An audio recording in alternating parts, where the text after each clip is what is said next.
नमस्कार. मी संदर्भ ग्रंथपाल प्रसाद बडसावळे आज आपल्यासमोर सादर करत आहे पक्षीतज्ञ डॉक्टर सलीम अली यांच्या कर्तृत्वाचा परिचय करून देणारी बर्डमन ऑफ इंडिया ही बोधकथा. Birdman of India.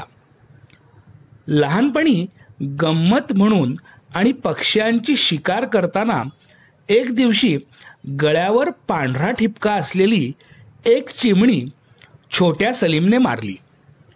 नेहमीपेक्षा वेगळा पक्षी असल्याचे त्याची खातरजमा करण्यासाठी तो मामांच्या सांगण्यावरून बॉम्बे नॅचरल हिस्ट्री सोसायटी इथे गेला. तेथे पेंढा भरून ठेवलेल्या अनेक पक्ष्यांचा संग्रह पाहून हरखून जात त्याने पक्षीविषयक अभ्यास व तोही गांभीर्याने करण्याचे ठरवले. आयुष्याला कलाटणी देणाऱ्या या प्रसंगामुळे पक्षीशास्त्रज्ञ असे स्वतंत्र कार्यक्षेत्र निर्माण करून निसर्ग संरक्षण व पर्यावरण संतुलनासाठी एक चळवळ उभी करण्याचे कार्य करणारा हा मुलगा म्हणजे पक्षीतज्ञ डॉक्टर सलीम अली. पक्ष्यांच्या वर्तणुकीचा, स्थलांतराचा, विविध प्रवर्गाचा त्यांनी सखोल अभ्यास केला. त्यांचे पक्षीप्रेम इतके पराकोटीचे होते की आपल्या नजरेतून, अभ्यासातून एकही पक्षी सुटू नये याबाबत ते आग्रही असत. दरवर्षी एक पृथ्वी प्रदक्षिणा होईल एवढा प्रवास करणाऱ्या आर्टिक टर्न नावाच्या पक्षाचे छायाचित्र काढण्याची संधी सलीम अलींना मिळाली नव्हती.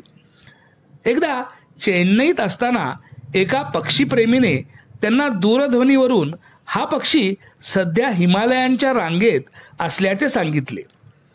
चेन्नईहून हिमालयात जायचे कसे या विचाराने ते अस्वस्थ झाले. तत्कालीन पंतप्रधान व स्वतः पक्षीप्रेमी असलेल्या इंदिरा गांधींना थेट संपर्क साधून त्यांनी तत्काळ हिमालयात जाण्याची व्यवस्था करण्याची विनंती केली. डॉक्टर अलींच्या या मुलखावेगळ्या मागणीचे मोल जाणणाऱ्या इंदिराजींनी त्यांना एक चार्टर विमान उपलब्ध करून दिले. आर्टिक टर्न पक्षाची छायाचित्र काढण्याचे स्वप्न साकार करणाऱ्या डॉक्टर सलीम अलींचे वय त्यावेळी होते अवघे 81 वर्षांचे. बर्डमन ऑफ इंडिया म्हणून ओळखल्या जाणाऱ्या या अवलियाने शेवटच्या श्वासापर्यंत आपले पक्षीप्रेम जोपासले. धन्यवाद.